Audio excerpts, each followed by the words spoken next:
Do you call yourself a songwriter? I've always struggled with this one. Yeah. Like, what do you do, Amanda? I'm a Canadian.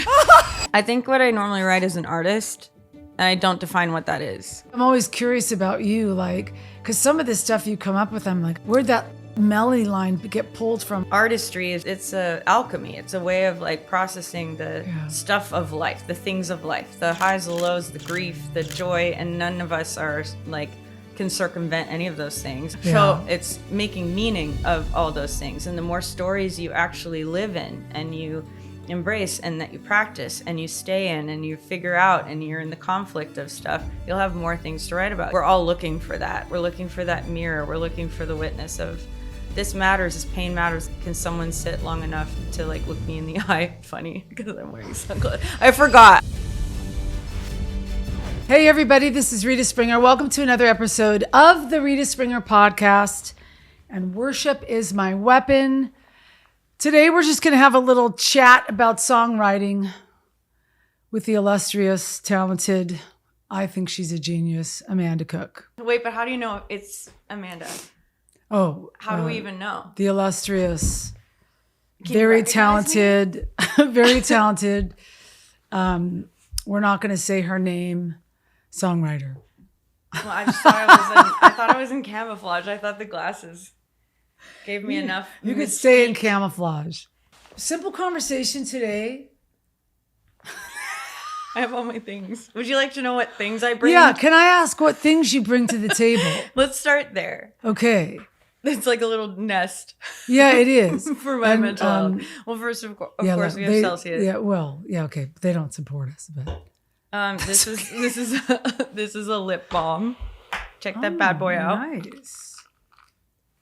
Is this a certain brand that you use that you love? It's a new one. Trying out. I can't resist lip balms. I must try them all.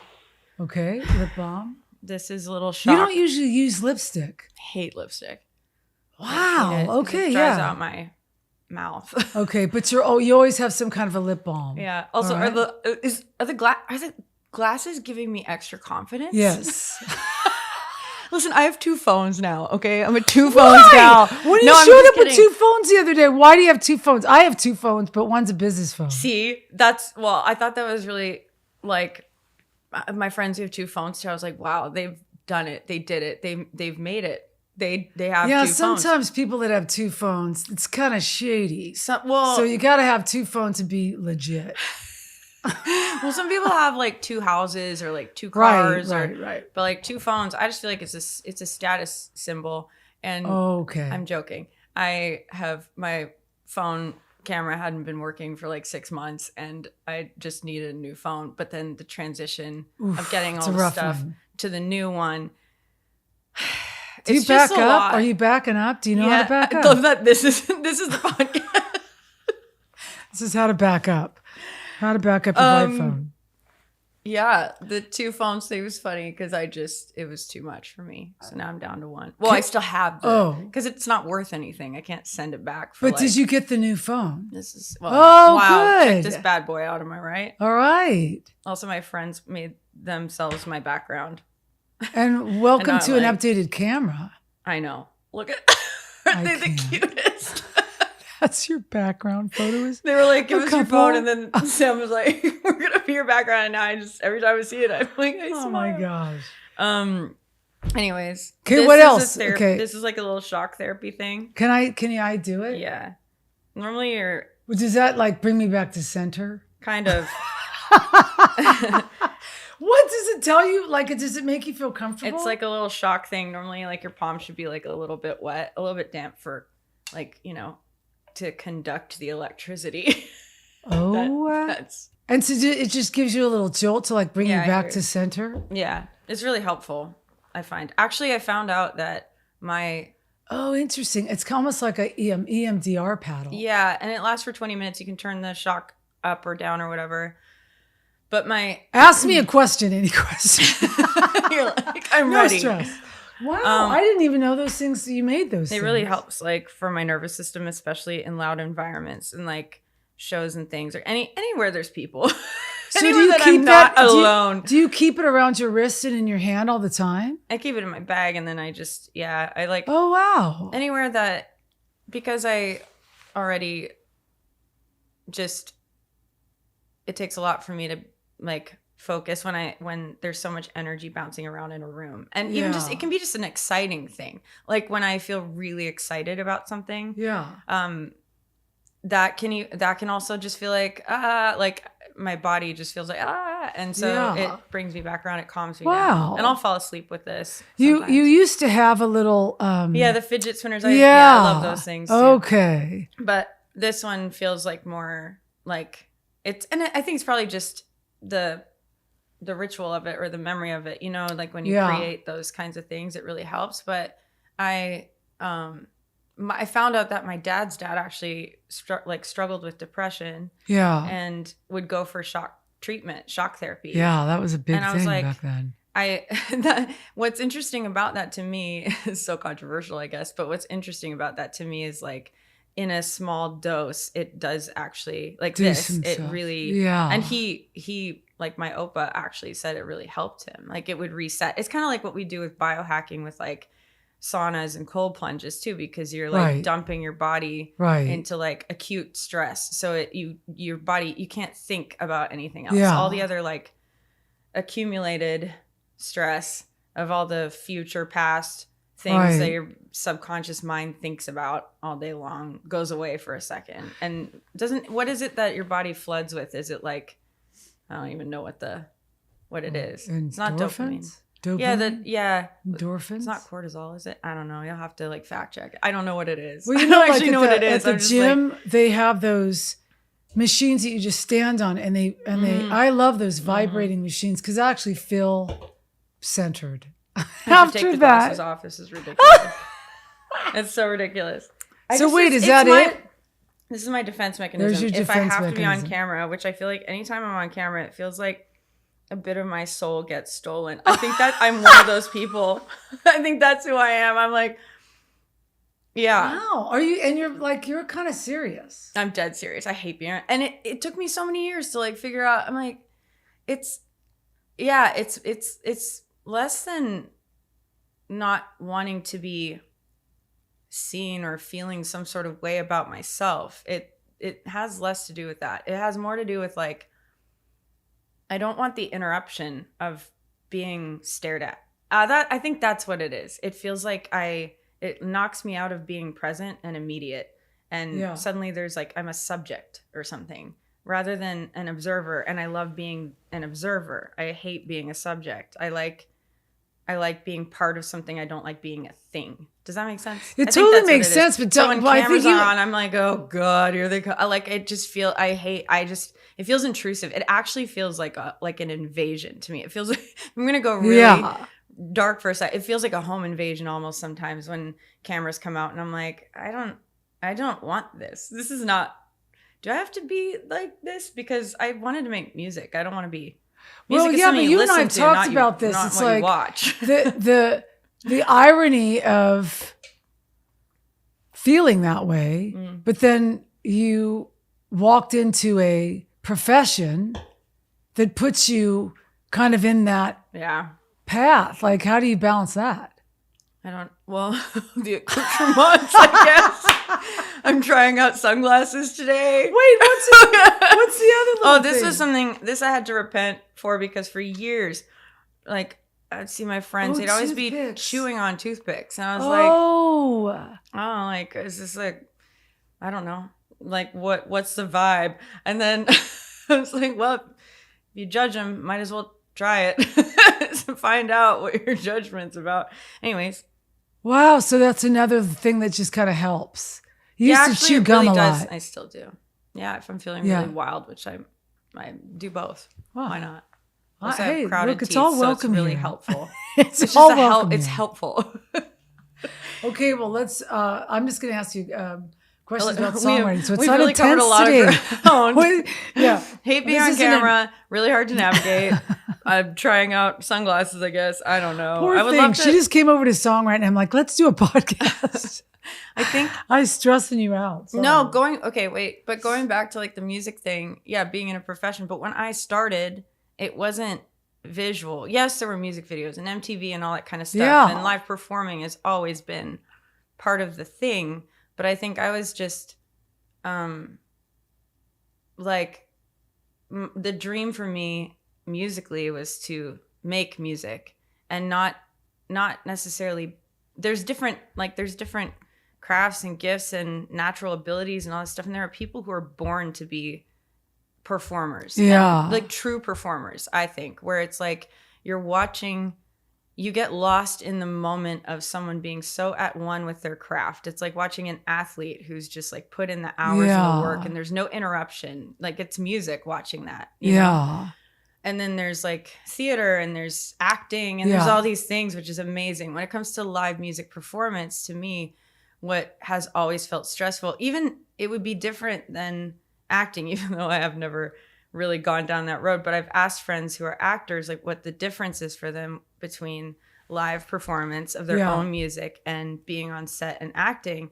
And the response is always the same, that the live performance element piece is very different, because with acting, you get to like, you're embodying a character. You're not, so it's a different kind of vulnerability because you're using your body as an instrument. But when you're sharing your own music and it's like you're just allowed, like it's welcome to the house that is me and my head and my thoughts and my feelings, and when it's on display like that, it can be the most profound act of public service, like the most incredible public service to me. Thank God for that. But I think just navigating like my own nervous system and my own like sensitivities towards just being stared at. I was like, I don't like the energy stopping at me. I don't like being the subject. I want to, and when I started thinking about like film crews and everyone having a piece to play or a part to play within like telling a story, that really helped me, because I was like, oh, I think I'd like to direct people's attention to a thing. So it's, rather than me being the thing to look at, I would rather like spend the energy and the time and in directing people's energy towards like an art piece, like an art installation. Like, let's all look at this painting together. Let's all watch this story together. Let's all, that kind of thing. Yeah. And I really do miss the days of music where we could listen to music and not know what the people looked like. And also when you like turn one of the senses down, the other ones are heightened. So it's like, if we just, limits are like the best, or creative's best friend, because if you like, you act within your limitations, okay, like if we're not going to do this way, the whole world opens up of possibilities. And also I think you just hear things differently if you're not engaging, like, and your imagination gets engaged and all these kinds of things. Cause I would build worlds in my head when I listened to music as a kid, because I was just listening to like vinyls in the basement, my dad's vinyl like collection of like classical and country and Americana and like all these different worlds. I felt like I would like be building a universe in my imagination, which was amazing. And I think it's like the difference between reading a book and watching a movie, because when you read a book and you fall in love with a book and you fall in love with the story and the language and you've built this whole world in your head, when you go see the movie, there's actually probably no way it's going to be as good as it was in your mind. Right. So I don't know. Anyways, but I think just we all have a part to play. So I have no judgment on it. It's more just like, oh, the judgment is right for me to go like, what works for me? Where am I at my best? Do you think about that though, when you're live performing, when you're up there and you're in your zone? Are you thinking about the people? Or are you just thinking about what you do? Is that easier to do it in a live setting as opposed to like walking into a cafe or feeling like somebody wants to take a picture with you after, or they want to film something? What is that for you? Is it all the same? No, it's different. I think just like, it's just, we all have like little unique, I don't know, little parts to play. And for me, I want to soundtrack things. Yeah. I would rather have like a live music experience feel like I'm soundtracking something for someone to have their own experience in their own imagination. So I'm just like, can we just adjust the furniture a little bit? Can we just rearrange some things so that I can feel better about what I can offer when I'm just not when all the intensity isn't directed directly at me. Yeah. And it's interesting because then I ended up in religious spaces for so long, and I love church music. I just love church music. I love being in a church singing songs about faith and like trying to find language. I love searching for language that creates muscle memory and history for people to soundtrack their conversations with God, which to me is amazing. And that created a lane for it to feel like there was a third object that was being studied, and it wasn't me. Because if we're in a church context, then that's an understood thing that we've all signed up for. It's like, well, I'm going to soundtrack this experience, and the job is to do that. It's to cut a path or create like some sort of clarity, because music also was the only medicine I had. We've talked about this. Right, yes. So I'm like, music innately creates some sort of like sanity or clarity. It slows things down. It like gives a different possibility for like me to engage and be present. So but it's the third and the most, well, it's not the third, but it is the third party. It is the and like it's the tripod. It's the triune. It's the energy flow of, it's not just like us singing at each other. It's us singing and communing with the greater good, with God, with like we're observing something bigger than ourselves. And, and I just love that. And I live for that. And that can happen in mainstream music. I feel that at a Coldplay show. I feel that you know what I mean? I feel that in art spaces, when all the energy is telling a bigger story. But just when the pressure felt like, and I think that's just maybe as I get older and kind of settle into like what that little piece of niche artistry is and how I want to contribute to those spaces, like it can be more simple than I thought it was for so long.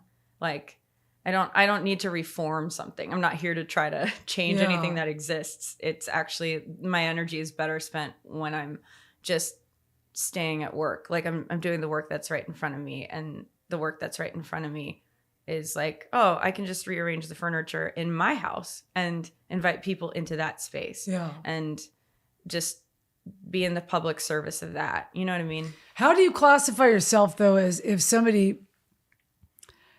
like when you fill out an application and you say what your profession is, do you call yourself a songwriter? How do you define yourself and all that? I've always struggled with this one. Yeah. Like, what is that for you?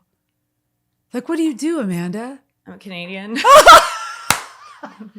That was homeschooled, and I didn't really finish homeschooling. Wait, what is there a hesitancy to say I'm a songwriter? Because it's what you make your living at. I think what I normally write is an artist, and I don't define what that is because I don't like being trapped by I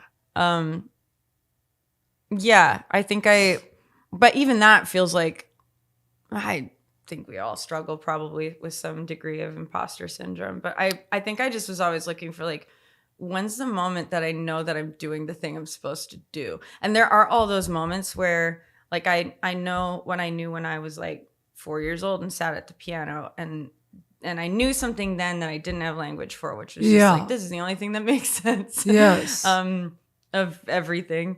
And I think there's a whole like catch-all in this. There's a container in it, in the piano. Like that's where I can rest. That's where I can find clarity. That's where I can like scream. I can let it all out. Like that's where it lives. I'm like, this is the language of like the soul. But you don't, it's almost like you pull away from titles.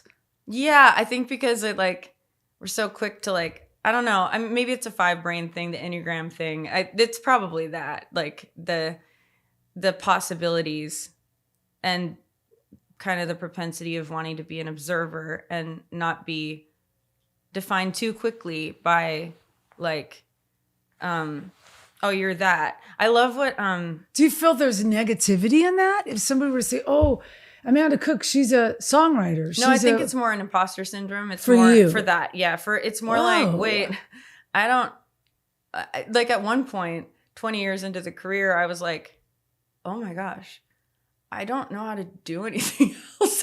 Like, what if like, what should I wait, like 20 years went by so fast, or Yeah. like of working actively in it since I was 18. And I just was just following the next step, which is all you can kind of do. It's just like the road appears, the next step appears, and then it grows something in me. So I don't resent any of it. Like I don't regret like the different paths I've taken. And even if it was a process of elimination of going, well, not that, well, it's not that, or it's kind of that, or it's mostly that. And now I'm not really looking for the utopian version of it as though like it exists somewhere out there. I'm more invested in the agricultural aspect of farming and like harvesting the potential of, I guess, ideas and creativity and music and do like, just like rinse it out, like not die with anything left hiding away. Like if it's helpful, there are certain things that I want to die with me, like my journals,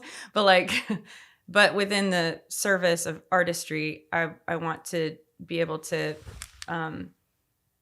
not be stingy with it, which I struggle with, and not be like, avarice is something I struggle with. I collect things to keep things. So sharing them is actually really liberating. I think it is actually a indicator of growth. It's like, I actually want to give more things away. And I took this course from Brian Eno in January, and it was so inspiring because he's in his 70s and he couldn't give away his secrets fast enough about writing and about, like, it was a songwriting course. It was incredible. And it was so beautiful to just watch someone who has stayed in practice. He's continually still collecting for his archive, but then working within the archive. He kept talking about that. He's like, you must keep an archive, because he's like, sometimes you write something that you don't like in the moment that's ahead of your own taste that you're going to grow into, but you don't know that. And that I think that also keeps the ego in check. Hey, you guys, I just want to thank Amazing Life Foundation for making what I do here on this podcast possible. They are my rally team, my biggest supporters. Without Amazing Life, this podcast would not be coming to you. They've just got this insane team of editors. I've just had the best of the best, and I want to just give them a shout out. There's a lot of beautiful things that are coming out of Amazing Life Foundation, and I want you to stay tuned for some of those things. But I just want to shout out to them and thank them for making this podcast possible and bringing this podcast to you every Wednesday, and letting me do what I love to do. This is a great segue into like songwriting. Yes. Because it, like, staying in the curiosity of it and the comedy of it, of like admitting we all have egos. Like I start writing something and I immediately am like, oh no. And if I have a knee-jerk reaction to it, even just me at the piano, just sitting there being like, well, I hate that. I'm like, okay. Then I'll try to find some pathway of something that I move by. But there are songs that have come back around, or things that have come back around now with keeping an archive, where I was like, wait, I think I've grown into that. Or I think my first thought it was just like a bias. We all have limits and biases, and they're not wrong. They just are limited. Like they're like, it's imperative to know the limits of our taste, because getting really niche about it, I think, is really important. Like to know exactly what you love, to know what you hate musically, know like, I have an aversion to this. I have an attraction to this. I must find a way to interact in. You think that's super sounds. important I for think it's so important to know what you like and what you don't like. Yeah. And I always felt so uncool too, because I was like, I don't know. It's a place. It's the way that I viewed myself in the world, interacting with the world, which was just like, I'm so far behind. I'll never catch up in everyone. Like everybody else is so cool. Yeah. Like everybody has better taste. And it was true. I'm like, I don't know. It's interesting because now I'm going back to and recollecting from my childhood some of the music, like the influences that I had when I was the youngest, like the stuff I grew up on. For inspiration. And they're all like, and the alchemy of it is coming back around, of even just these not missing pieces necessarily, but like just soundscapes, like certain sonic spaces, like country and like Johnny Cash and like, Emmylou Harris, oh my gosh. And like my dad loved like singer-songwriter folk music and like Gordon Lightfoot. Like that was his guy. So like that was it. Like you knew, like my dad, I was like, oh, my dad is listening to like the sound of his own soul when he's listening to this record. And so I think I just love, I love artistry. I love risk taking, genuine risk taking. I admire and I respect artists who are in the ring and are like, to me, all great art feels like someone's admitting something out loud. Wow. It doesn't even mean that they're saying it right, like in lyrics. Right. It means that it feels like they took a risk and they put what they liked. They admitted what they liked. Because I think it's really hard to do, at least for me.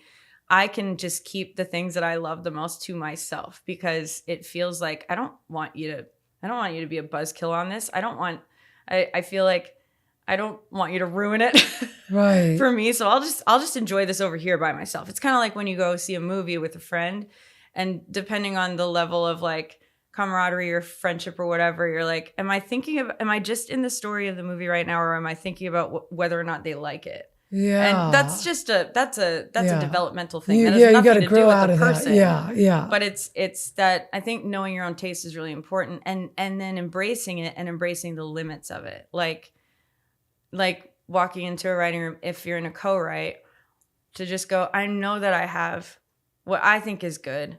It might not be the best thing for the song. I don't know. We don't know that yet. But the limits are the most important thing. I think embracing the limits actually like is the most like the quickest way to deal with ego, because it's like another form of admitting, I don't know what is the best thing ever. I only know what feels right and good for me. So if we're writing a song for me, because that's the one area of development that developed a lot quicker than everything else in my life, the intuition kicks in there, and I know what I like immediately and don't like immediately.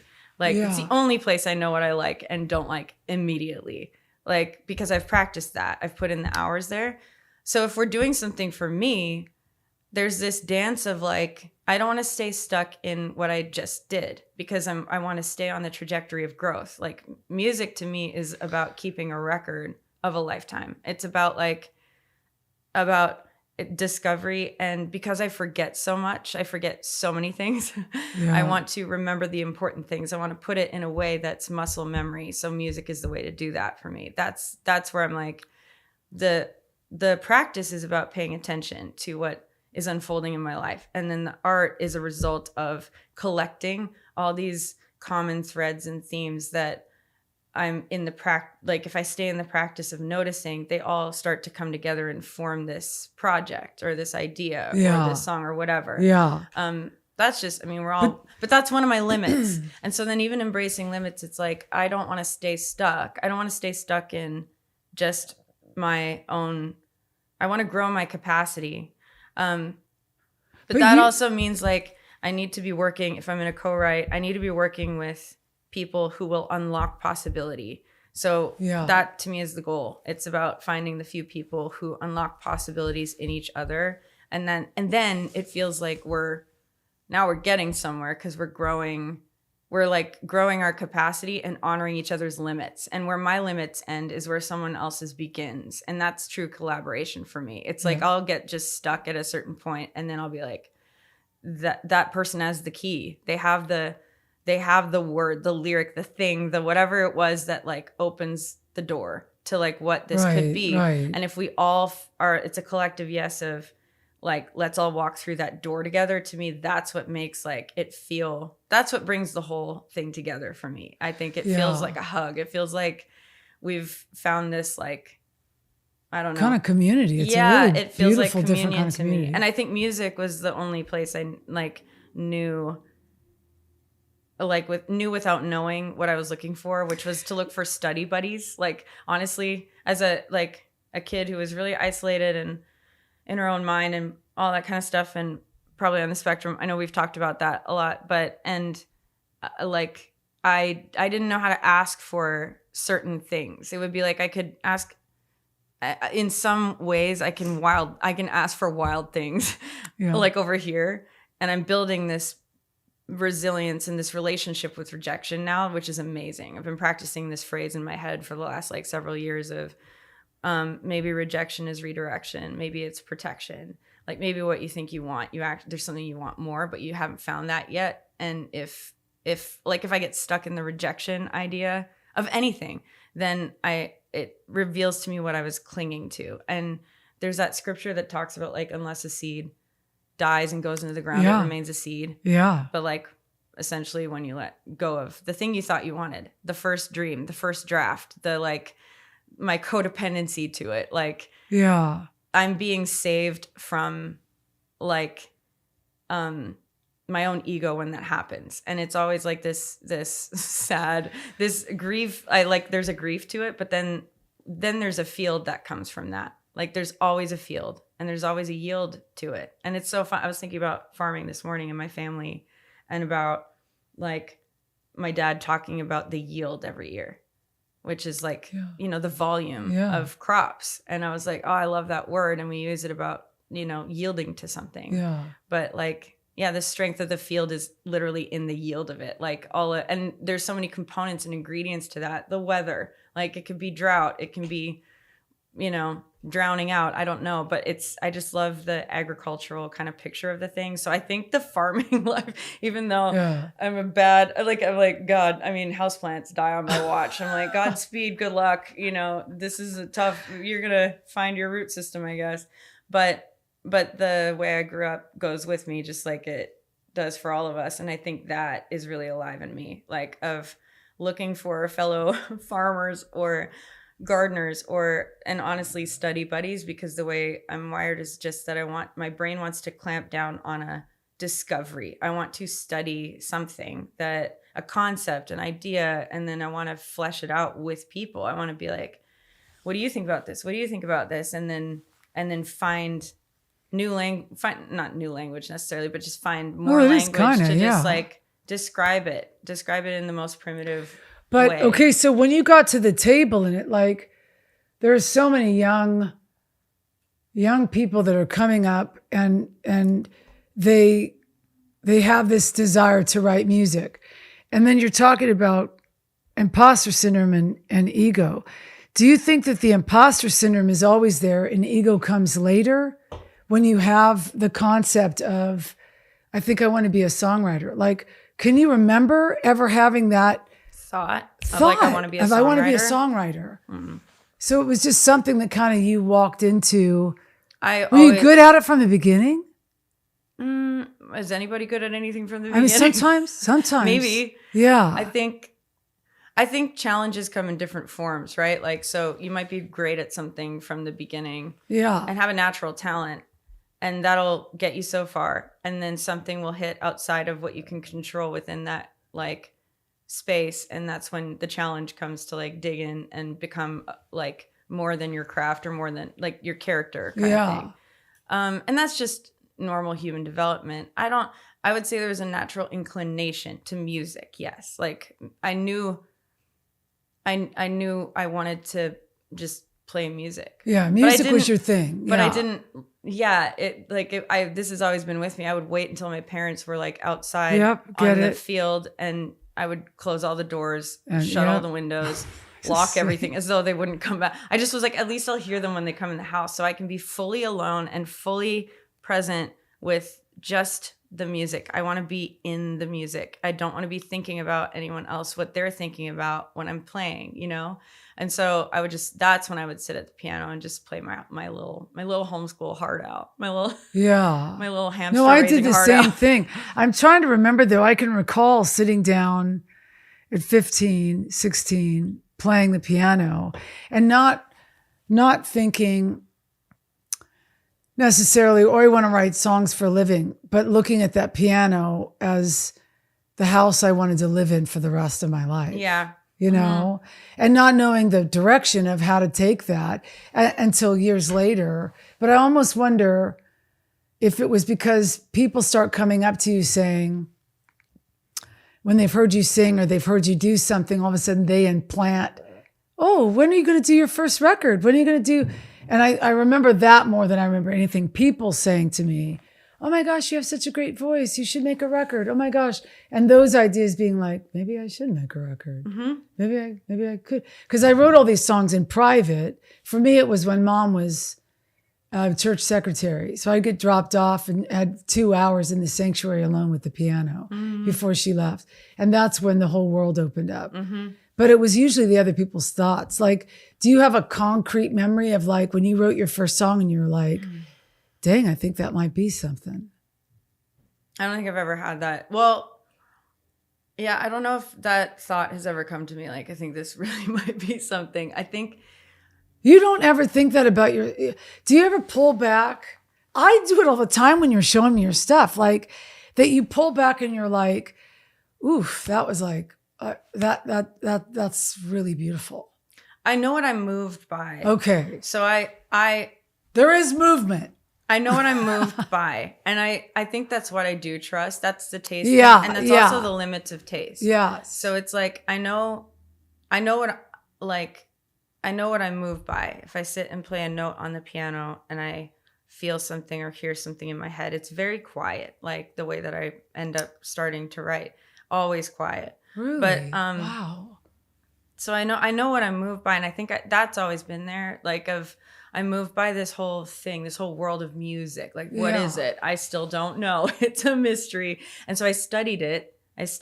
Like it was the greatest thing to give my hyperfixation, because it was a whole world in which I could obsess over. And there were rules to it. There were things to it, like studying theory and analysis and counterpoint and all this kind of stuff. It's the only thing that held my attention and would eclipse the overwhelm in my brain. And you loved it. You loved that part. I mean, I was terrified of testing, and I like terrified of playing, like doing all the recitals and the competitions and things. It was just like the worst. And then like exams and stuff. But it was, thank God for the framework of it. It built, at least it started building some sort of resilience. But it also, I think along with the resilience, because I didn't understand the language around resilience, it also built a bit of resentment, because I was like, music then in that container became like, there's a right and wrong way to do this. In classical training, like it became this idea, there's a right and wrong way to do this, and you're going to be judged for it, however it is that you play it, however close you can get to the original way it was played, because that's what's in the atmosphere you're being taught. And that's part of it. But I also had the benefit of having incredible piano teachers who taught me both and. So thank God for that. Like as far as studying classical, it gave me a framework and like an infrastructure. And then like half of the lesson would be that, and the other half would be about ear training and the number system and expression and just whatever naturally intrinsically came to me, like, or just, and it was wonderful. That was so wonderful. At that point, were you writing your own songs or just pulling in all of the stuff that you were learning? I think it was a mixture of, I wasn't writing like lyrics or anything like that. I wasn't thinking about songwriting. It was more just like expression, and also growing up in church music and church culture and being able to play chords and like just see people and feel my own self, like that warmth and communion with the divine, and feel that kind of the alchemy of those things. That held my attention. I mean, it still does. I'm 41, and I was like, that, I think that's a lifelong thing for me. I didn't know. I was like, I don't know what this is, but I think I'm down. Like, I think that's that is the thing, whatever that is. And there was no term for it really. I don't know if I heard the term worship leader for years. It's not a thing really where I come from in Canada. And my dad, though, who's a farmer, like what got the gift of that to me was that my dad, I would watch him in relationship with the weather all week. I would watch him, like navigate his livelihood based on the weather. Entirely at the mercy of something outside of his control. And so like learning about God made sense to me in that way. And then because it was like, oh, there's this other thing that we're always in relationship with, whether we notice it or not. And it's outside of our control. And however you can manage yourself within what you think you're in control of and what you're not, to me, that's the measure of the character of a person. Yeah. And because the ego always wants to control things. And so watching my dad navigate that was so remarkable. And it hits me so hard, because then I would watch him on Sunday mornings pick up his acoustic guitar and sing songs about the faithfulness of God. And it would be like, this is a tough year for crops. The yield is not good. Like he always brought himself back to, like, he put himself in this ritual, and they're still in it. Like they still go to the same church. My dad still sings, still leads worship at the church. But I never thought of leading worship even as a thing. It felt like a responsive thing that made sense to me. The music part made sense to me as far as like being able to articulate and it was a safe place to put all of the angst or disappointment or hope or deferred hope into like into the hands of the right container. Like that to me taught me that kind of interactive thing. Like the voice, like, I'm like, I just didn't know. I was like, the voice of God, what does that mean? Is like voices in your head? Is it the narrator who's like damning you every few minutes? Is it like, what is it? And so being able to music created a different option, like rather than just the racing thoughts in my head, because music was the thing that calmed it all down. And then suddenly there's clarity and there's a new possibility to like think a new, like something else some other suggestion, and then there's a lyric that accompanies that about the goodness of God, and my brain is clear enough to actually engage with that. To me, that was like, what is this stuff? Is this magic? I don't know. Yeah. And so, why the piano?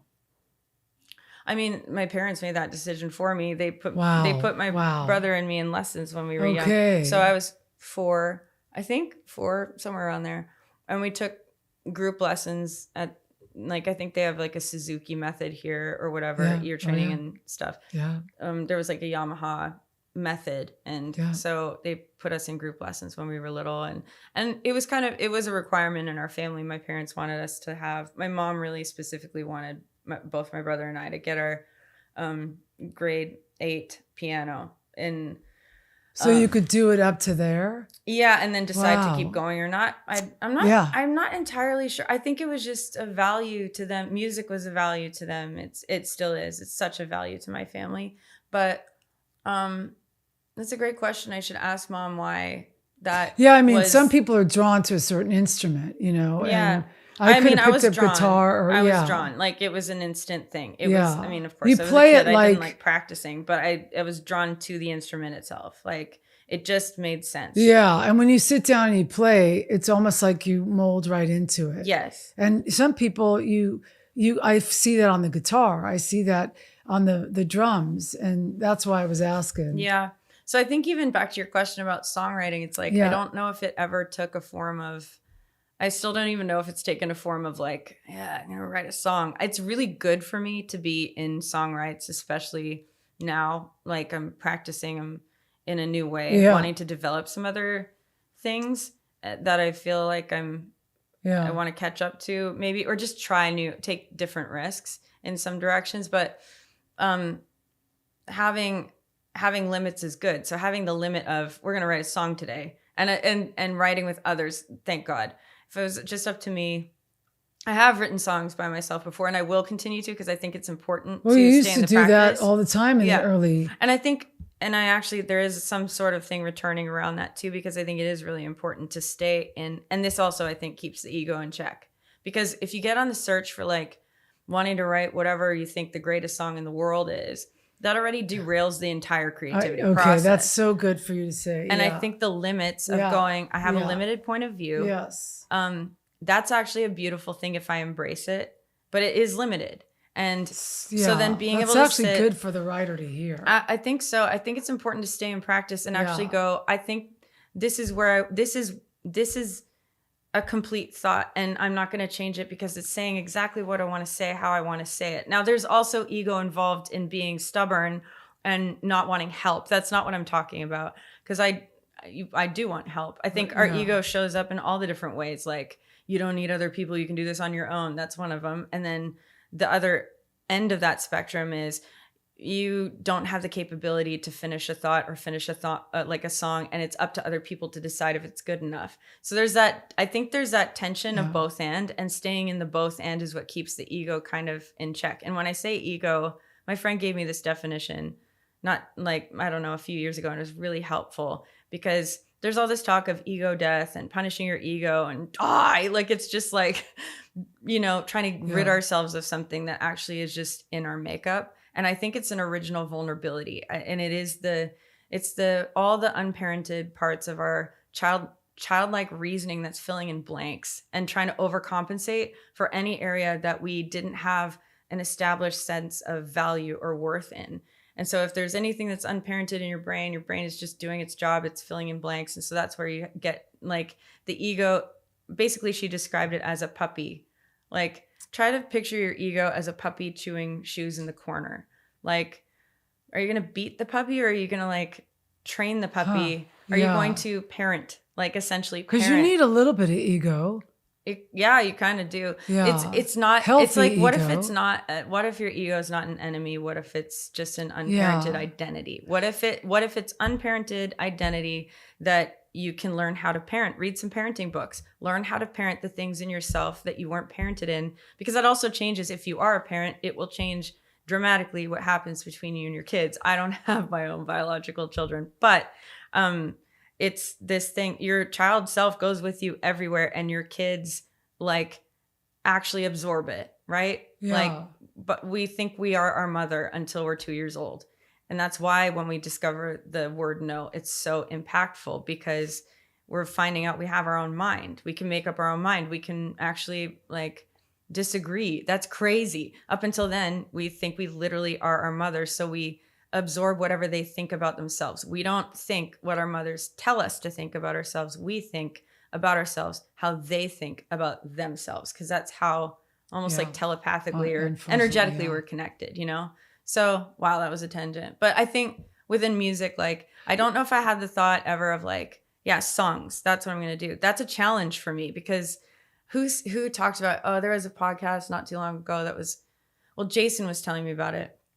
Our friend Jason, about how there was this film director being interviewed, and he was talking about the death of a fantasy. How every time he like makes something, you're engaging with the death of a fantasy, which also is kind of amazing, because if you think about it, everything stays pristine in your head. Like, if I'm playing music live or whatever, and it's just not going exactly how I wanted it to hear in my head, I'm like, man, it just sounded so much better in my head. You know what I mean? If only you could be in my head and hear it the way I'm hearing it and want to hear it. Yeah. But I think the humanity of it is the humility of it, where you're like, oh, that's the act of admission. When you're actually admitting this has limits. Here's a limited thought process about something. Hope it helps more people than just me. But there's that death of a fantasy of like something stays so pristine in your head, and what you're doing is like carving out just a little piece of it and putting it in primitive, like you're carving it on like the cave walls. You know what I mean? Yeah. It's so interesting too, because I'm like, every risk-taking act of artistry, no matter how primitive, has the potential to impact not just the person doing it, which is amazing, but other people who come along years later, generations later. We're all impacted by like people who were thrown out of their own artistic community. Like, think about the Impressionist painters. They were the laughing stock of the painting society. And now museums are built in their honor. And their whole perspective was about Impressionism was about, I mean, this is so primitive, my definition of things, but like discovering that at the time, the whole point, like the great art, the target, the thing to reach for was to be able to paint a portrait that looked exactly like the person, and you couldn't see the brush strokes.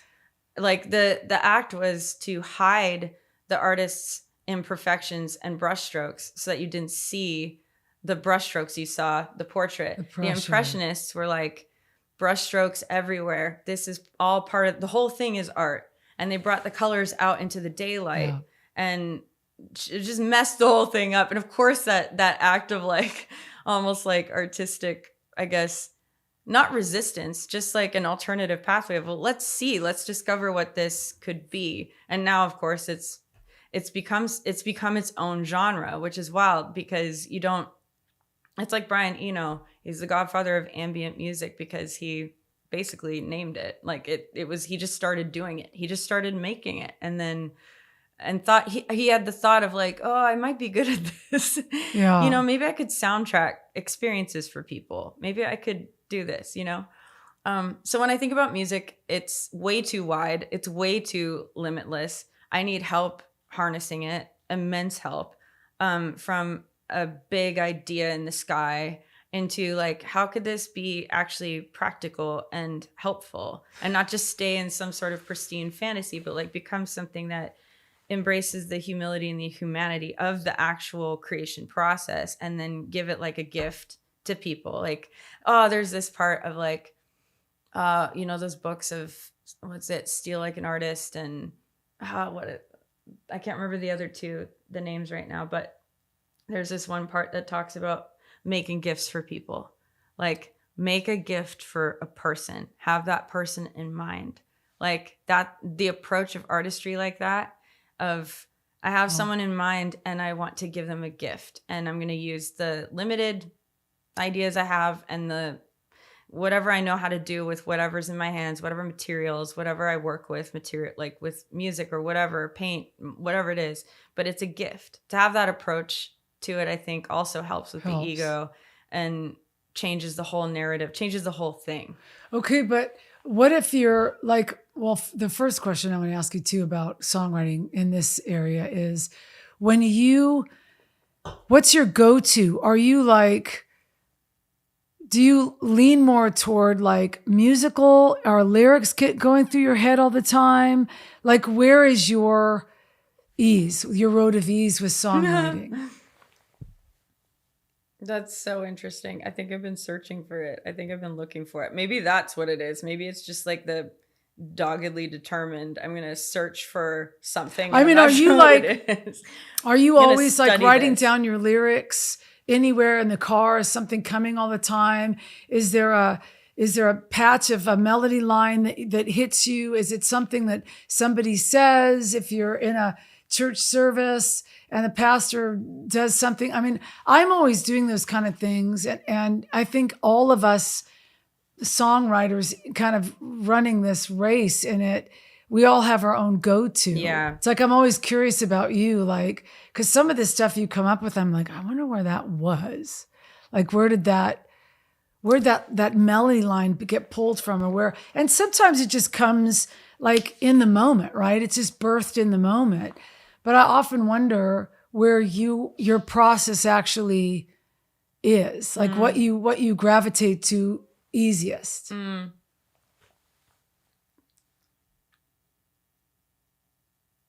I think maybe, well, I love the morning pages by, the practice of it. I don't do it every day, but the practice of it, getting in the practice of paying attention, that's the point of it. Julia Cameron teaches on that, right? Like of learning how to pay attention to what is, like what's around me and the beauty of what is there. Yeah. And it really helps, especially with ADHD, because her practices start with what's right in front of you. Don't start with an idea in your head. Don't start with something way out there. Yeah. And a concept that's like huge. And because that's where I drown. I drown there every day.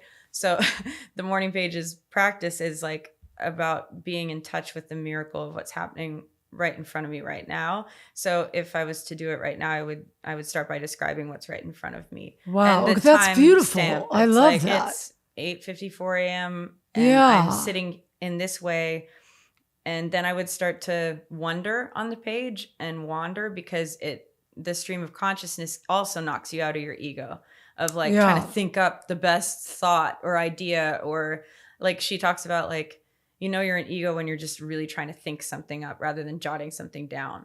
And I love the discipline of showing up every day. Yeah. Because I think the discipline of showing up every day, it also keeps you in your humility. It keeps you in that comedy, that great like relationship between like the divine muse and yourself. Because some days you're like, wow, like, is this on fire? I can't like jot things down fast enough. And when I say that, I don't even mean music. I mean like morning pages. Like, whoa, it feels like a portal is open. Right, and I suddenly understand the meaning of my life and whatever it might be. Yeah. And then the next day it's like, oh God, like there's nothing. I have nothing. And I think I like the fact that it's elastic like that. It's this relationship with the thing, with with the muse and with people and with music itself. And so I think as far as writing process, I mean, my process in and of myself, in my own body, in my own process of life, is very much internal. And I'd say that, but I have to have, I'm such a verbal processor when that balances me out. Because if I'm stuck in my head, and my propensity is to like isolate and to go inward, that can go real weird real fast. Like my therapist has had to tell me to take a break from the morning pages because I'll just end up ruminating and circling around something and just trying to chew on it, fix it, figure it out, understand it. And some things just need to be felt. Is there an element of that in your songwriting though? Because it's what you do in your head sometimes. Do you feel like there's an element of where sometimes it's hard to finish a song because you're too thinking about it? Yeah. Anytime there's a loop involved, I think, but isn't that part of the process though, Amanda, where you're like, you have to work it out. You have to work it out. You have to work it out. Yeah. I rely on people. Yeah. I really rely on people to make sense of it, to make sense of life, to help me out. Because also the act of songwriting, the very act of songwriting with people, like saves me. It gives me more sanity, more clarity. It makes the day mean what it means. And it'll stop the loops, or it'll stop the rumination. It'll put it into a phrase that makes sense. Like the other day when I was writing with Hank, and it felt like a master class. I felt like gorgeous. I was watching a master class in writing, because I was looping and kind of like just saying all the things out loud. And then he put it into the most like condensed phrase of, oh my God, yes, this. That's exactly it. Like, that's exactly it. Yeah. And the phrase was, you met me in the kitchen and said, stick around. I was like, who the hell are you? Where have you been? Oh God, I have to do all the work around here. I have to do everything. Yeah. No, but it's so phenomenal to me, because I'm like, well, that phrase just healed me. Maybe it'll heal someone else. And that's what I mean about like the feeling of like, whatever the yes and whatever the yes this is, that intuitive thing of like, that hit me. I was in the kitchen in my mind, in my imagination, the moment. And I have had that experience. It was like he mined the thoughts and turned them into like a poetic experience that is tucked into music. So it can become like more than just a passing thought. It can actually stick. It can be like muscle memory. And it's not really even just, sometimes it's about a lyric, but it's the lyric that sits inside that melody line or that music at just the right perfect time. Because listening to that little clip of that particular song, like the listener feels it. It's awesome. And I think that's what's so magic about great songwriting, is the intentionality of it. And wouldn't you say there's so much patience? Oh my gosh. It requires it. Yeah. And I think that's part of it too. I think everybody's got their own propensity and their own pacing. Yeah. And every day has its own like peak and lull and then rest. Like, and there are certain things that like I'm learning how to push myself past, where I would normally just be like next, or give up, or whatever, or circle, or like come back around. And then there's something just out past that. Usually it's at the 11th hour. It's almost like, I don't know why. Maybe it's the pressure of it. Maybe it's the pressure of like committing to like, we're going to do this songwriting session, and we want to have, this is why also collaboration with other people works so well for me, because they have more stamina on like, no, we're going to keep digging in. But by digging in, it doesn't mean like beating a dead horse necessarily. It means like, we're going to keep trying until we find something that moves us. Yeah. And that's really lovely to me, to be able to like build that kind of, be building that kind of resilience. I think as far as what starts, I'm not entirely sure how it all starts. And I know that I need time. I don't do well with just like, there are a few, you know, every once in a while you'll meet someone in you'll find a creative synchronicity of like, the pacing lines up, the synergy lines up, the alignment lines up. It's like, let's go. Like there's this you can go back and forth on the page and chat and whatever and find this, like it opens something up. It's like the people open up possibilities place. If it's just up to me, like the lull is really important. I have to give my brain a break. I have to like not think about the song. I need to trick myself essentially. Like, because when I start doubling down on just thinking harder, it doesn't bring me anywhere better. It doesn't like, give you a better line. It's not, I'm like, and I, the luxury of writing with people like Jason, like I've watched him do this for years. It's incredible. I don't know how he does it. I part of it is probably gift, and then a lot of craft, a lot of learning, like how to keep coming at a subject matter until it lands, the line lands the way that I want to say it or sing it. And so he can rewrite until we all like walk through that door. Yeah, it's incredible. They come to the table with a completely different. Yeah. And I just love that so much. I'm always in awe. I'm in awe of that. Yeah. And I'm also in awe of producer writers who, and Austin and I have been talking a lot about this. I'm just like name dropping everybody right now. Like, hey guys. I don't know. It's the glasses and the 2 phones. They've given me this false sense of confidence, I think. And the lip gloss. Don't forget the lip. Yeah. But it's remarkable to me. I've been asking him a lot of questions about like his process within working with other artists, because there's this part of me too, when we started working together, where I was like, I will only trust you if your yes is a true yes. And we walk through the creative door together, all signing off on, we all love this. Yeah. I do not want to leave a session without and you were quietly hating the song. But you're like, but whatever the artist wants to do. Oh yeah. That to me is really, that I just can't do that. I don't function like that.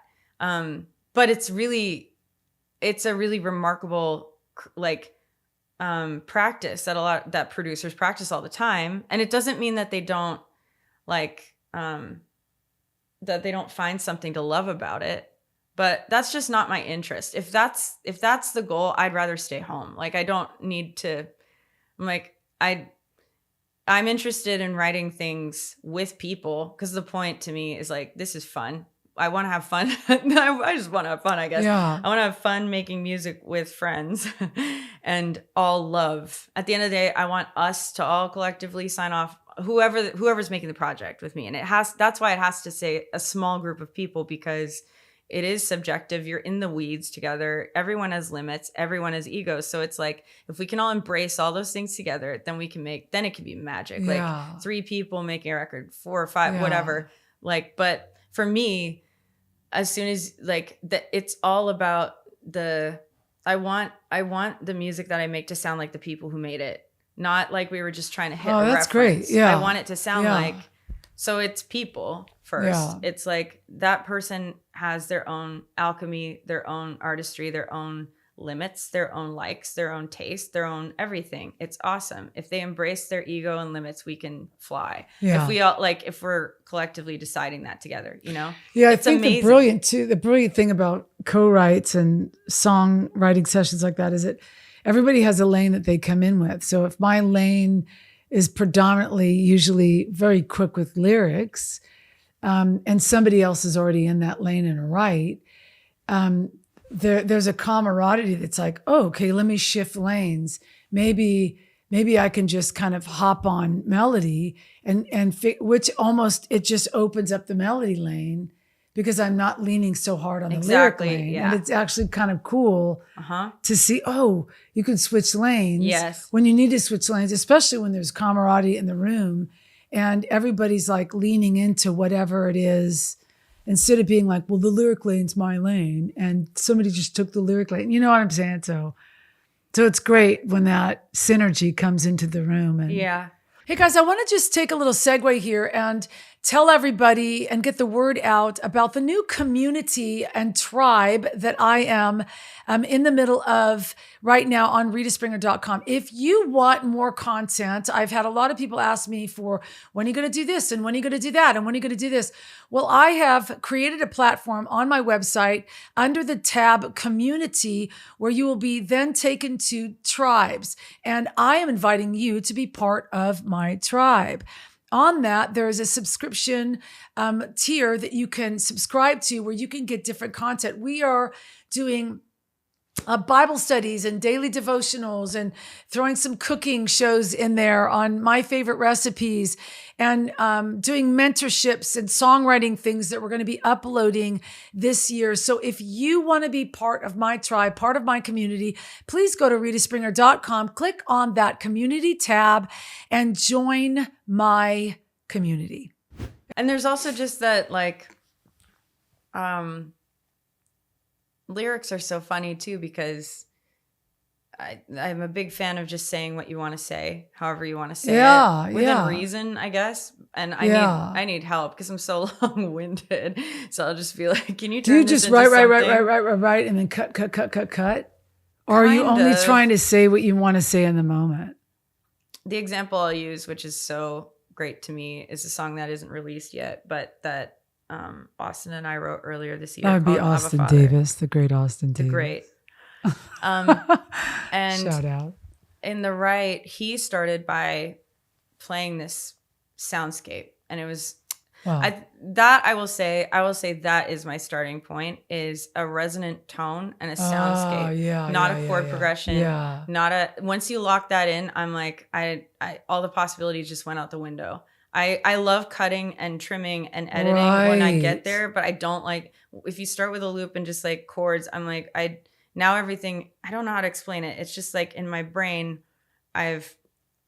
it feels, I don't know, stuck. I get stuck like there. You get cornered. I get cornered. I feel trapped by the loop. it. Yeah. But if there's like this, maybe it's just also, that's why I love ambient music so much. It's if there's, and this is just one of my limits, I guess, but if there's this open tone that's resonant and it feels like an invitation, like it just feels like, come and talk to me.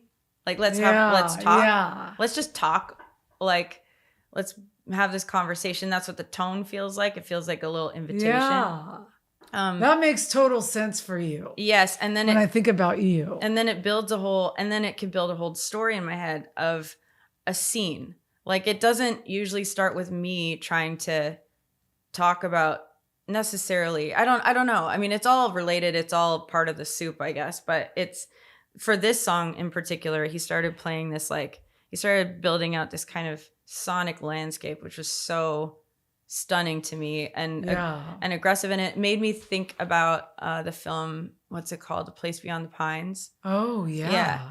And it made me start thinking about, this was very much the process for me within that space. That's probably the clearest way to describe it. It was like I started thinking about Place Beyond the Pines. I started thinking about brotherhood. I started thinking about my brother. I started thinking, these are all the thoughts that were happening at the time, because just the sonic landscape. Just that little, the, like, this big, round, aggressive, like, pad, and then this pulse, like, in the key of C that wasn't fully defined yet. It was like, and there was like this sound of like a revving sort of engine, like a motorcycle. And so of course, like, Place Beyond the Pines like came to mind. I think it was just like, oh, this is, but it quickly turned into like thinking about like the themes that were coming up for me in my life, which were about, like, I just love the brotherhood of Jesus. It's one of my favorite ways to interact with him and to think about him,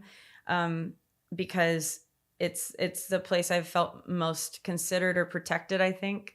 And when it comes to like feeling protected or defended, even, like, it's in that, like, there's no trade, there's no like gain in it. You know what I mean?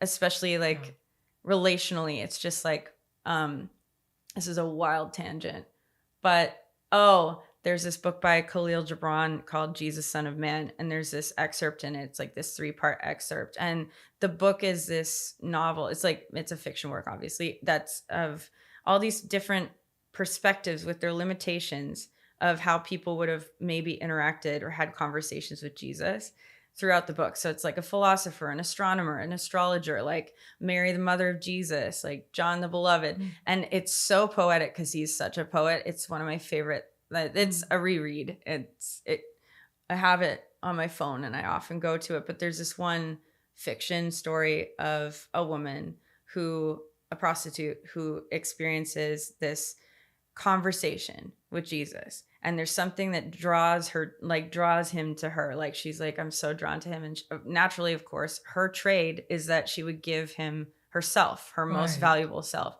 And he resists it. And she takes it as rejection. She's like, why won't you let me like give you this? And throughout the story, there's this line at the end of it where Jesus says to her, other men love you for themselves. I love you for yourself. And I was like, oh my God. It's the thing of being loved because you're you, not because of what you can do or what you can do for me. Whew. Yeah. That's love. It's not a trade. It's not like, I need you to fix this or heal this or do this or be this for me. It's, I love you because you're you. And that's a complete thought. And so then I was thinking about the brotherhood of Jesus and this whole thing. And all while like this is just like this is while he's building. Yeah, it's awesome. And so then I just started humming things into my phone that kind of I like when, and this is rare for me because I get so stuck in my head, but there's moments where I'm like, if I feel safe enough, then, and that's what another friend of mine talked to me earlier this year about, like, what artists just need to feel safe. Everything's right there. If they feel safe, everything happens. You write whatever you actually need to say. You say it out loud because you can be honest. So I'm like, just thinking thoughts out loud, kind of into my phone quietly in the corner, like not like, here, give me a microphone. I'm about to blow your mind. I'm about to absolutely blow your mind. No, I'm just like hiding, like, hide me. And anyway, so the story was building in my head about Jesus being like the best brother in the world, and being brothered by Jesus has healed more things for me than anything else. And this is also a story of how the art makes us. Yeah. Art is an invitation to growing, like at its best, at its finest, I think. So I'm writing like just little thoughts and things. And then at some point, Austin's like, you want to share them? Maybe. And so, because there's a vulnerability then in coming to the table to share those things. Yeah. So then we started carving out like the verses, which were just like describing how I feel when I think about Jesus, the brother. Yeah. Like, if what he said was true, which I believe it is true, that we have been brought into the family. Like, it's a family thing. Yeah. It like, we're in the family of things, and he made us aware of that. And he talks about how we're all part of this family unit, and God is a father, and like, we can relate to God the way he relates to God. Yeah. And he's the compass for that, to like look at ourselves as children of God. And so so I wrote these like kind of just conversational, primitive, like thoughts about it. Like, when I'm with you, I feel my shoulders drop. Oh, and all my alarms turn off. It's quiet. Like, you listen, you're not in a rush to leave. It's like I'm a priority to you or something. And it was just like very simple, you know. And then the chorus line that I wanted to sing was, Brother Jesus. Like, because that's how I was relating to him in the thoughts. Like, and then so we're working on it. We're in the flow now. Now we're carving out like chords. That's the time to bring in chords for me. It's like, once we have like that thing, if you can sing the melody over the one, to me, that's chords are like, we can get there, whatever. There's so many variations of that. Yeah. But I need to know that I can sing the whole song over like literally the drone and feel how I feel about it. Yes. And then we can like embellish. I hate adding too much too quick. I'm like, I like to just have like to sit and play one note and sing the whole thing over it. And if I'm moved by that, then I'm like, okay, I feel like that's when I feel like, okay, if I'm moved by this, then we can do whatever we want with it. We can turn it into like whatever version, whatever like genre, whatever the thing is. But if I'm moved by this and it comes back to this, then I'm good. That's how I know I can sign off of it, because I'm not then relying on something to like buffer a song that doesn't like make up for something. Yeah. You know what I mean? And so, yeah, so we did that. We worked on that. We carved out chords and different things, and then second verse and stuff like that. And then got into a bridge and wrote like all of the things to say in it. And then right at the tail end, Austin threw me a curveball and was like, we can do this. We can sing Brother Jesus. But what if we sang Abba Father? And I was like, instantly, also, this is like, I often have like a knee-jerk instant reaction of no. And I think that's just because I want to know my own mind about things. Because often the thing I say no to in a writing room will be the thing. He pointed this out, actually. He's like, the thing that you say no, like usually right away to, and then we move on from and start writing something else, you'll come back to about 5 minutes later. And then not only that, you'll like fight for it. And then it will become the thing, like the title or the theme or the thing that you actually need, like want the most. So it was really funny because I was like so resistant to it, of course, like at first. And I realized my resistance had to do with like my own thought process about it, because it exposed something to me to admit out loud, which was, I don't know if I can relate to God as a father using this language. I know him like a brother. I know Jesus like a brother in this way. So it was this holistic experience of being like, oh my gosh, the art is making me now, because I'm singing something that's out past my limits and my belief system of what I know to be true. But I'm engaging in the trust factor. Now it's turning into prayer, right? I'm like, now I'm engaging in the trust factor of like, oh my gosh, what if Jesus is saying the truth? What if this is true about like the Father? Like he's inviting us into the family, and this is about a father, and we're his children, and there's a place for all of us. And So I walked away from that being like, oh my gosh, I think that's the theme of this year for me, is discovering and studying what does that mean. Like there's that's so beautiful, and accessing my biases and limits and aversions and unparented parts of my own brain, and applying the beauty of like what I've known to be true about God as a father, even just in witnessing my own dad, like I was talking about, but like learning that the limits of our own experiences in our childhood aren't all there is. Like that there's this. So I was like, okay, I walked away and I was like, I think we found like the theme for the next survey project, like a live survey. There are several projects that we're working on right now, but one of them could be like, what if we survey the nature of God as a parent? Like, and find language for that. Not just assume language, but I'm like, I want to talk. And this is where the study buddy comes in, where I'm like, if I want to go into, right, like talking about what does this mean to you? Because in some ways we build fantasies to replace the reality that we weren't able to face, or whatever it might be. I'm like, if we're going to talk about God being a father, there's a lot of assumptions out there about what that means. So can we find language to and describe like what is a healthy parent, and what does that mean for us? Like John Bellion's record, Father Figure, coming out, oh my God, it's just blown my mind. And there's just, because it's all part of the theme, you know. The art is making me. The art is making I think that's something of me, and so I powerful hope it can about it. do that for other people too. But I loved that songwriting session as an example of like of limits, and of embracing limits, and but offering your ideas within your limits anyways, because that's always vulnerable, right? And it does feel like admitting something out loud. Like listening back to it, I'm like, this feels like admitting I don't quite know it yet, but I'm up for it, and I want to learn this. I want to be changed by this. It's like, such if a this is true, self-discovery. I want to be changed by it. I actually want to settle into this. Like that's the theme of this year. So the theme of this year has been like, I want to keep a record of what is happening. It's like the practice of paying attention. That's what all these songs are. It's like, I want to just practice paying attention to the miracle of what's happening right in front of me today with the people that I'm entrusted with, and then find some sort of soundscape for it. But I love it because I'd say that's that would probably be the most like cohesive way to describe the process. Jason has been with me in that process for years and years and years. And when people have asked me to like what our process was like, I would describe it. I'm like, there are very quiet like lulls. Like we'll just sit in silence. He's so patient. The man is so patient, because patience isn't passivity. It's this active sense of waiting on the right ingredients to land, the right thing or the moment or whatever it is, and be ready for it.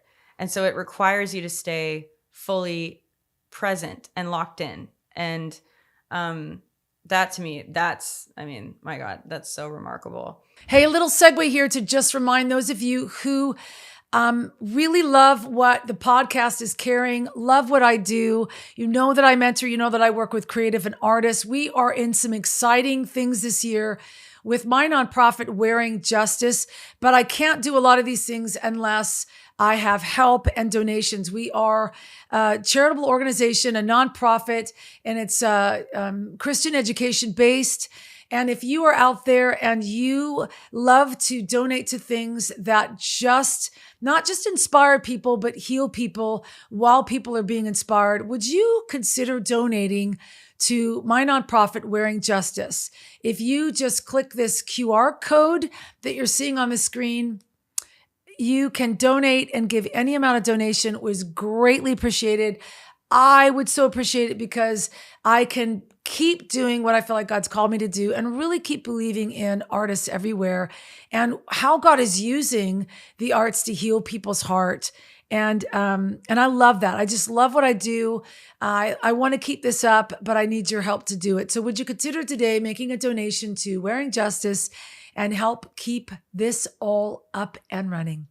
What would you, let me kind of give you this last question. What would you just say? Like, how would you throw life or encouragement or,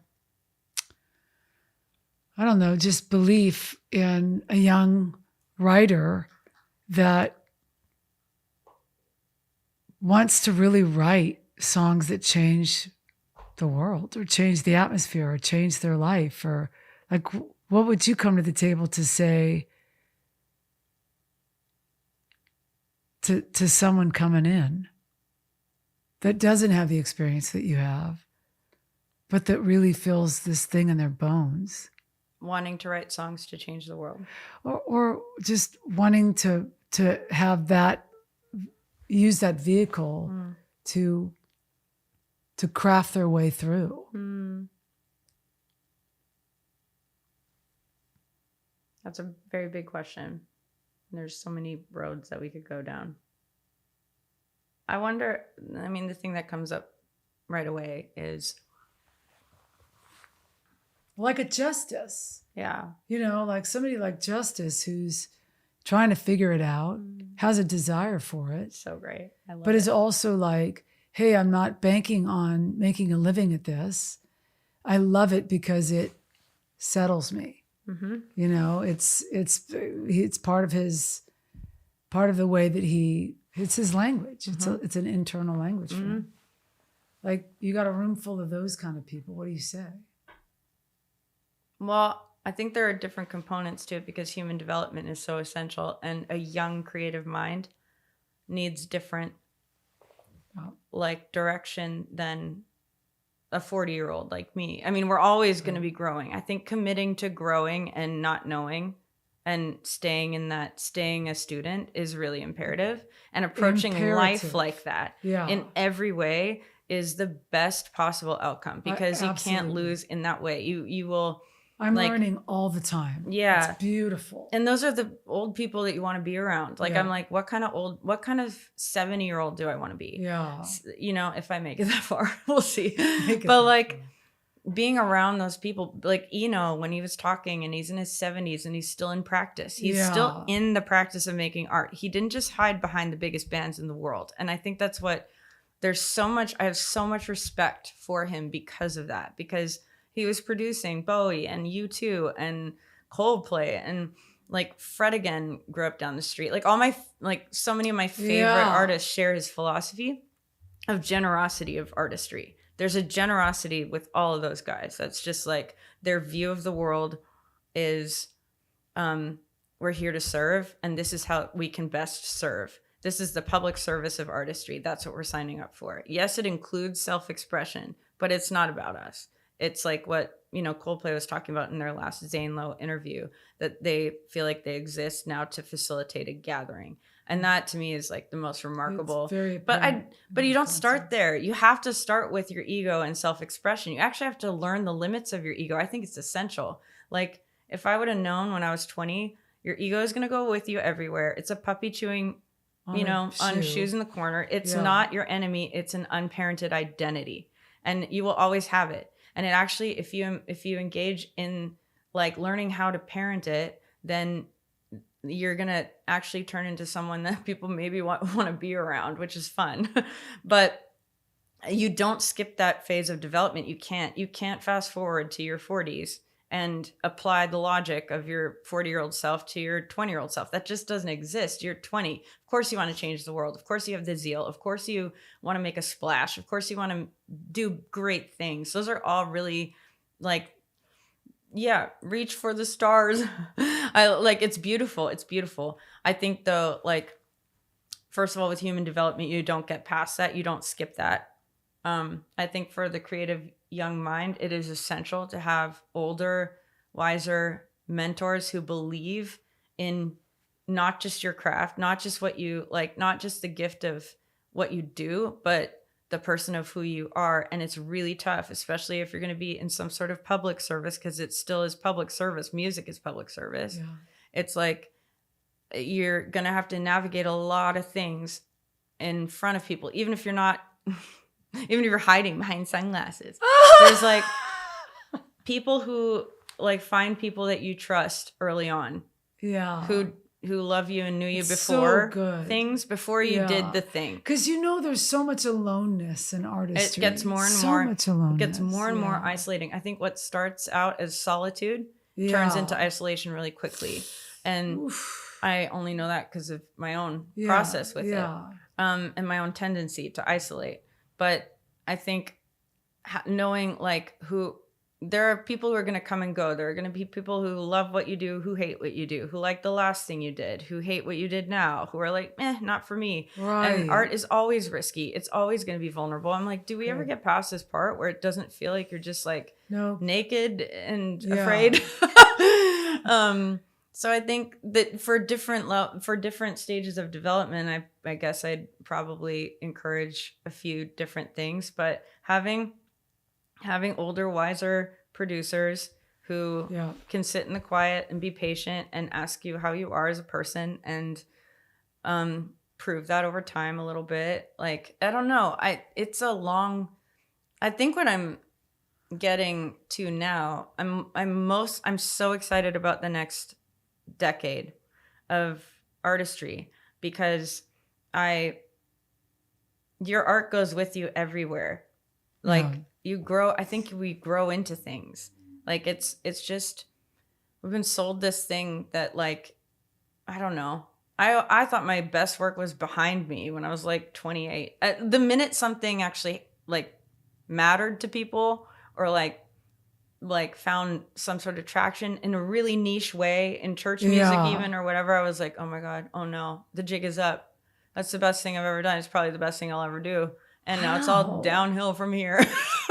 I bought into that. I don't know why, but it was like, I think because I always felt like I was in this fight with time because I always felt behind. Of course. I always felt like everyone else knows something that I don't. And I'm trying to catch up and I'm trying to learn quick enough, but it takes me too much time. I'm taking up too much time. So like by the time I get to wherever I'm going, everyone's going to be gone. So I was like, that's kind of the relationship I think I had with time and age and artistry. And now I'm like, no, actually the best is yet to come because I'm growing into something. Oh, what if this whole point has been like artistry is just, it's a alchemy. It's a way of like processing the stuff of life, the things of life, the highs, the lows, the grief, the joy. And none of us are like, can circumvent any of those things and we don't get out of here alive.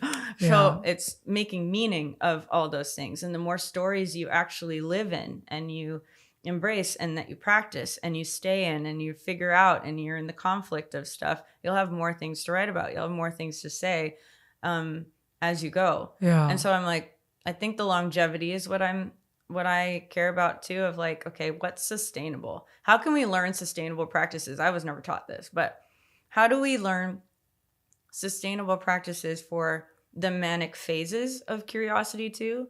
My friend Holly was teaching me that earlier this year. It was incredible. I'd never heard it put this way ever. I always shamed myself for the highs because the hyperfixation of creating something, music, getting into a project mode takes over. Who needs to sleep? Who needs to eat? We're going to live forever. This is amazing. Finding that. And then of course it's going to be accompanied by a crash. Down. Yeah. Because you can't live there. You can't stay there forever. And the crash is essential. Like it's your body can't handle that kind of adrenaline at all times. You have to learn how to like tuck in and become small and rest.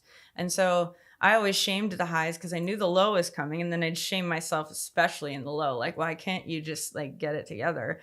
Like, and it's interesting because all your self-talk comes out. But Holly was creating this whole new infrastructure where she just simply asked me, have you figured out your manic cycles yet? And I was like, what do you mean? She's like, well, do they last a day, a week, a project? What, like, let's just figure that out. She's like, because we can just build an infrastructure around it, knowing that that's what's going to happen. You're going to get excited. And then let's protect the excitement. Because honestly, excitement feels more vulnerable than pain. Like everyone loves to commiserate in pain. The vulnerability of being excited about something, knowing that like this is beautiful because it won't last forever. This is so incredible because it will land. And the landing is so, so important so that you can like ramp up again. But learning how to do almost like daily flights, like practice it in a daily way of like, there's going to be a daily flight of like takeoff and landing. And then if I can practice that enough, then and build some relationship or resilience with that, then the bigger heights and crashes can make more sense. And I won't be damning myself in both places, the opposite ends of the spectrum. And so hearing that was so incredible. And even talking with my friend who's a tattoo artist the other day, we had this whole conversation about creativity and crashing, because he was talking about how he will go, and then if you're not doing the thing that you love to do, because when you make a career out of what you love, your passion, when you're in a vocation that is born out of your passion, it's kind of hard to shut that off. Like it's really hard to shut that off. Like, what are you supposed to do now? Like you run the risk of over identifying with the thing that you love to do. But when other people get involved, and now there's all these other things involved. My therapist told me years ago that I needed to find something that would give me joy creatively, that music gives me that joy. Yeah. Find something else that nobody else knows about, no one needs to know about, and just do it for the sake of it because you love it. And it'll give back to you, and it'll put you in, like, I can't just go on vacation without a plan after doing a project, because I need to give my brain something else to feel like I'm creating. It can be completely opposite. It can be a hobby. It can be anything, but it needs to not just stop and implode on itself, because once you get all that energy flowing, where's it going to go? Yeah. You can't just you need to have a place for it to go that feels safe and contained. So Holly was like, well, let's just build an infrastructure around your creative manic cycles. Wow. And another thing she said that was so eye-opening to me is that some of the gift of the cycles of mania, which was different because I've only ever heard it through the lens of shame. Like, because, when you're in that moment and you're like, something feels like you're interacting with this mystery, and it's so fun, and it's healing, and it's beautiful, and all this stuff. She's like, you wouldn't be here without your manic cycles. You would not have left the farm. You would not have made any music. You would not have taken any risks. That is the thing that has given you the adrenaline to move past the threshold of fear that I feel every single time, is that height of like, maybe it is worth it. Maybe we should take off. Maybe we should try this. And it's practicable in every area of life, including faith. So she's like, all we need to do is figure out it's another parenting thing. Let's create like the right environment for a creative soul to thrive so that you can crash well. Like, don't shame the crash well. Rather, we don't want to crash the plane. We want to land the plane. But like, I think if we learn how to land the plane, then we won't crash into a mountain. We'll be like, okay, now's the time to land. And then this is what we're going to have a plan for what I'm going to do to reset to landing. So I'm trying to practice that in ways of like daily flights, weekly, monthly, seasonally, And then that just turns into a lifetime. If you do a daily, like however you spend a day is how you're going to spend your life. That's just a fact. It's like you get your morning routine, you know, all this stuff. Those are the building blocks of the whole thing. So, but even weekly, I'm learning how to engage as someone who would just be locked away in her head, in her cave, scrolling away, studying things, hyperfixating on things, and having like just not a conscious awareness of like, how am I managing my energy and time and resources within the daily flights, the weekly flights, that kind of stuff. Yeah. I crave routine. I don't ever want to feel trapped by it. What's interesting, it's like that ADHD part, and then the like spectrum part is like, I absolutely need routine. Christmas week is the hardest week for me. One of the hardest weeks for me because everything shuts down. Everyone goes away. It's not even that I'm lonely. I love solitude. I love like, I don't feel lonely. But the routine is completely gone. I feel crazy because I'm like, I'm like waiting for January to come and save me from this December madness. But I love Christmas. I love the lead up to it. I just like it when it's in the routine still. Like life is still, we're doing like the things because I love what I guess I'm just creating a life that I love, that I don't want to escape from, don't need a vacation from. I need a holiday now and again, just like everybody does. But it's like, it's not, that's such a bougie thing to say, but that's the greatest act of creativity I think that we can do, is make something of our own lives. Like, don't change the world, change yours, change your inner world. That'll change the world. Just focus on like getting the help you need to articulate and express, hopefully, and not just trust your own opinion about it. Find your own mind about it, embrace the limits of your own mind, and then ask for help. Of like, there are so many times with Jason over the last like 10 years where I'd bring songs and he would listen and he'd be ever so patient, and he would help me see what purpose the song was for. And some of those were just for me. They weren't for anybody else. And the word self-indulgent is really important because like, what kind of world do I want to invite people into? Do I want to invite them into my pain? That has a line. I think it's really important to be able to express it. Like the Psalms. Like, it's not that I want to create art just out of pain avoidance. That doesn't help either. It's like, where's the container that both, it holds the grief and the gladness, like the lament and the love, like all, it covers the whole thing. There's space for every human experience within this container. To me, that's a brilliant album. Like when you get to see, like you get to experience your own stories within, like, oh, there's so much room here and I feel contained by it, to like let myself feel how this artist is expressing this thing. You know what I mean? Yeah. Because even with father figure, like with John Bellion's album, I'm like, well, he's writing about being a dad to his kids, and he's writing about sonship. And I'm like, well, I'm not a dad. I'm not a son.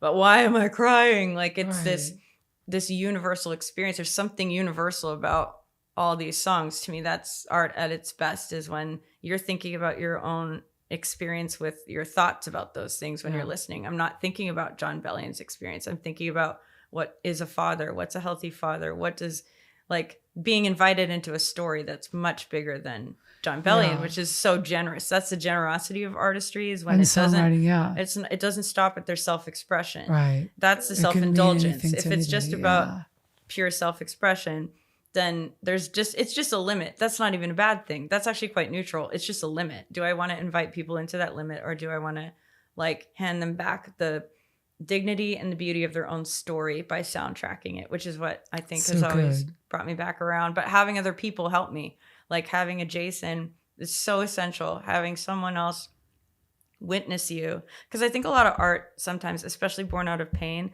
is soul that really needs to be witnessed, because we all deserve that. We're wired up for that. And so we're looking for a witness who will mirror back to us like, yes, that mattered. Your trauma mattered.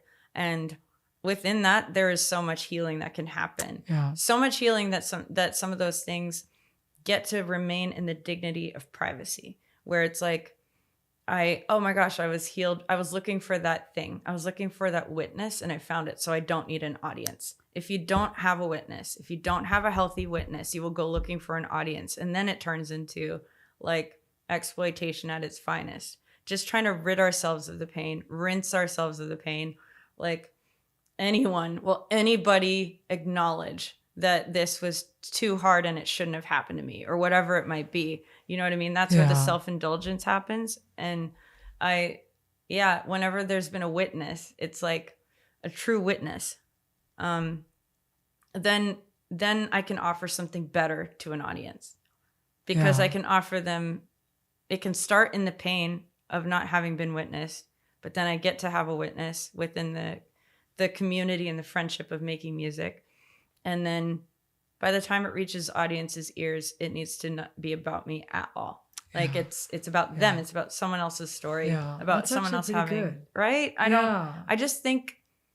Yeah. I don't think when I release something, it may be something that told my story, but when upon release, it's for the telling of everybody else that hears it. And I mean, the dignity is that it does often start there, and it needs to. It's like, I think we write ourselves into sanity or write ourselves out of something. We're often reaching for something, right? Hoping to find a way out. And then when someone else shows up and gives you like a hand up and helps you climb a bit higher to see a bigger perspective out of just the isolation of your own pain. Because pain isn't special. No one's special for being in pain. All of us experience that. It's universal. It's the thing that actually like makes all human beings one. No one gets out of this alive. But finding language for help and companionship and care within the universal place of pain. That to me is what's remarkable about artistry, because there's no two people who are alike, but there's that general understanding when you're like, oh, someone's been through something. They've been through something, and there's a basin there. There's a container there that just doesn't need to say anything or fix anything that can't be fixed. Like, there's too much that can't be fixed. And this is another tangent, but I think art is the place, or music is a place that can go to a place that there are no words for when there is so much trauma. And often we're like saying prayers or saying things or whatever to try to make ourselves feel better about how uncomfortable it feels to be human, and how vulnerable it feels to be human, and how affected we are, and how we're like, why did it happen to this family? It could happen to any of us at any time. No one's like, it just happens. Life is 50-50. There's no guarantees. That's my motivational speech. But I feel like art can be that comforter, that like place, that spacious place, that container, that like hug, that containment of I've got you. You're not alone in this. There's like mercy. Yeah. I call it a mercy. Yeah. Creative expression is almost like a mercy gift from God. Yeah. Jason would call them like life rafts. Like songs can be life books, and it's so true. And they can be all kinds of things. They can put you in touch with all these different stories in your own life, and give you articulation for it, and a way out, a way to not just circle around over and over and over and over again in the commiseration of pain, but actually like, I see you. Because then music itself gets to become a witness. It's amazing when the person who's in the act of making art and the art is making them, if that's happening, then there's this witness that happens like in the studio. I feel this way about all these like projects and things. It's like there's this witnessing that happens in the studio, and then the art becomes more than the collection of people making it, and it becomes a witness to people. It becomes the companion to people. It becomes the friend to people. Like, there's songs that feel like friends to me. They feel like they were companions. They felt like they showed up right on time, and they witnessed something. They become the witness. Isn't that amazing? I just love the full circle of the idea of that, we're all looking for that. We're looking for that mirror. We're looking for the witness of this matters, this pain matters. Does anything matter? Can someone sit long enough to like look me in the eye? Funny, because I'm wearing sunglasses. I forgot they're on my face. I might as well take them off now at the end of this. God. Thank you so much for coming in and joining me on the podcast here with Worship is My Weapon. There's a lot of things I'm doing right now, and one of the things that we provide alongside this podcast is a newsletter that we do, that we send out to those of you that are subscribed, where I just answer questions and kind of give you information, and sometimes you guys are able to write in with questions that you just are curious about. We love that. We love that interaction. I actually love to interact with those of you that want something a little bit more beyond the podcast. So if that's you, make sure to get our newsletter, sign up for our newsletter, subscribe to the newsletter, and stay in touch with all the things that we're doing here on the podcast in that newsletter. Yeah, I have less and less advice the older I get. I think it's just more the things I wish I had or things that I have been generously given. Like both of those things are very alive and well. And this is what I do care about creating infrastructure for young creative minds to build their own processes that include their cycles of mania, and like they don't have to crash out, they don't have to kill themselves, they don't have to like disappear either internally or externally. There can be ways to return to center and create a different baseline. Yeah. Because I think often too, art is born out of its necessity. So it's a lot of the best songs and that have come out it is the pain that unites everybody. But if a pain song becomes successful, I think what gets really difficult is that when you add money and fame to that, it's going to be, write that one again. Like, do that again. What happens when an artist gets healthy? What happens when an artist finds they're happy? Like when they find their joy?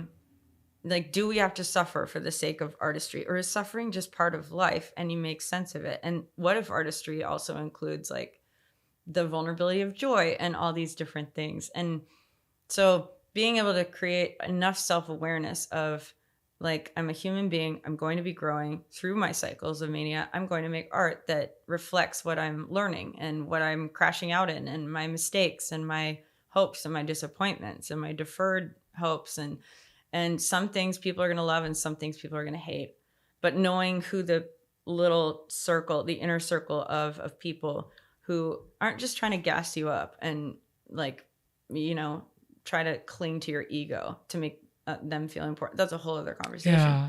But like the people who are like, ask you different questions and go to dinner and want to know what you're like and who you are and have fun with you and don't ask for clout, and finding those people early on is really, really important, especially if you're going to be in any sort of public service. This doesn't have to do with scalability, like comparing fame to fame.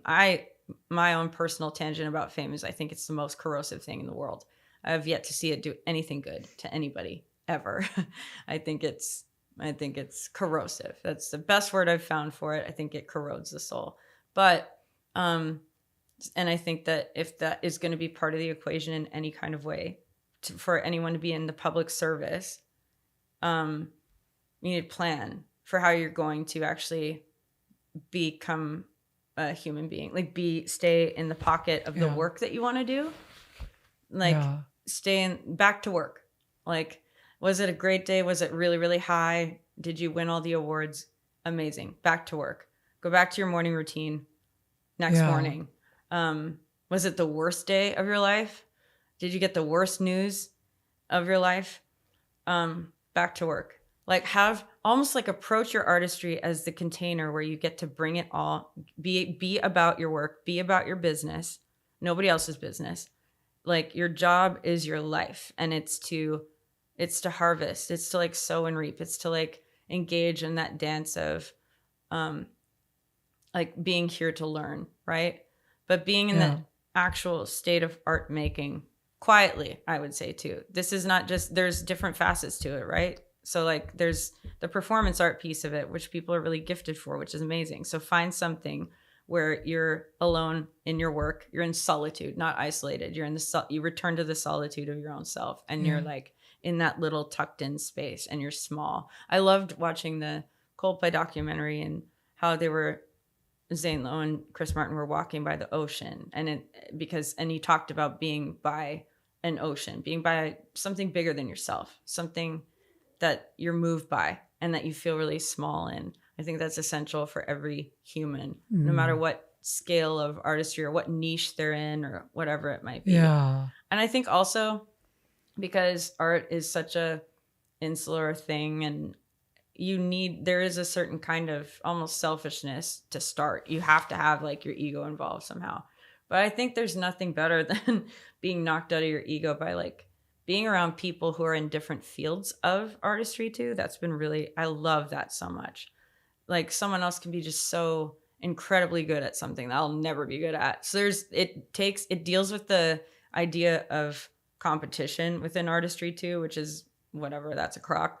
But it, like, there's nothing to compare to. You're just learning then. You're like, tell me about your work and your art and what you love. Like if I'm talking with Mako Fujimura, who paints, I'm like, oh my gosh, like the wealth of wisdom I get to hear differently because I'm not distracted by my own, I want to go and try to riff and figure that out on the piano and do the thing. Like music, listening to music, like I have to be careful because sometimes it's just not restful because my brain goes immediately into like, ooh, we could try this. We could do this. Maybe I could figure it out on the piano or something like that. You know what I mean? But when I go to a gallery, like I immerse myself in the greatness of somebody else's like media, someone else's like expression. So that I'll never, that's not what I'm going to do. I want to be impacted, stay in the impact of it. Yeah. Like, and that's a great way to get out of your head, I think, and That's stay so grounded. great. Just stay like find ways to be tucked in and small. Yeah. It's the best feeling in the world. Like the best to be able to observe, to sit on a park bench and observe like wow, and take notice and participate in the day that you live in. Like and practice paying attention to the miracle of it. You know what I mean? Yeah. I guess there's a lot of thoughts, but yeah. And then the goal is to give it away. The goal is to get to the second half of life, like Richard Rohr talks about, and falling upward. Like and it's not, I don't even know if you can call it a goal because then that's an ego thing. You're trying to like reach a mark and you need your ego to actually move you through human development. You can't skip that step. It's really essential. And there are gifts within that too that lead you then to the threshold of like moving from the first half of life to the second half of life, where like now you're thinking not just about your own self-expression, you're thinking about what can I give away, how can I help, how can I like serve people, like what do you need, can I help you, can I give you, like Brian, watching him do that was the master class. He was like, I can't give this away, all my secrets away fast enough. Like I want to give you resources. Not everyone can have access, but resources, like making sure that people have what they need, that kind of thing, and then creating new pathways and possibilities for other young artists to be able to create their own version of that and have a healthy, sustainable life and family and career, all those things, So good.